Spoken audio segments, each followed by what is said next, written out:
বর্তমানে বাংলা ধারাবাহিকগুলির মধ্যে অন্যতম জনপ্রিয় হলো নিমফুলের মধু।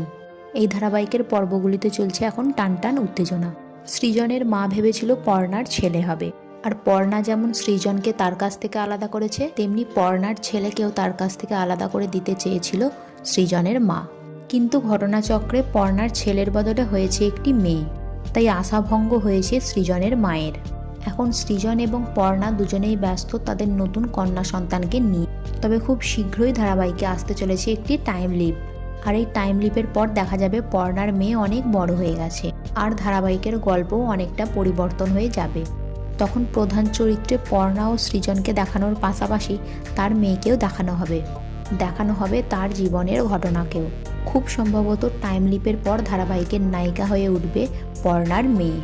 তবে কোন টলে নায়িকাকে এই চরিত্রটি দেওয়া হয়েছে তা এখনও সঠিকভাবে জানা যায়নি। কিন্তু আগামী দিনে নিমফুলের মধু ধারাবাহিকে আসতে চলেছে অনেক চমক, এটা কনফার্ম। সো বন্ধুরা, এই টাইম লিপের ব্যাপারে আপনাদের মন্তব্য কি নিচে কমেন্ট সেকশানে জানাতে পারেন। ভিডিওটি ভালো লেগে থাকলে লাইক এবং শেয়ার করবেন, আর এই ধরনের নতুন আপডেট পাওয়ার জন্য চ্যানেলটিকে সাবস্ক্রাইব করতে ভুলবেন না।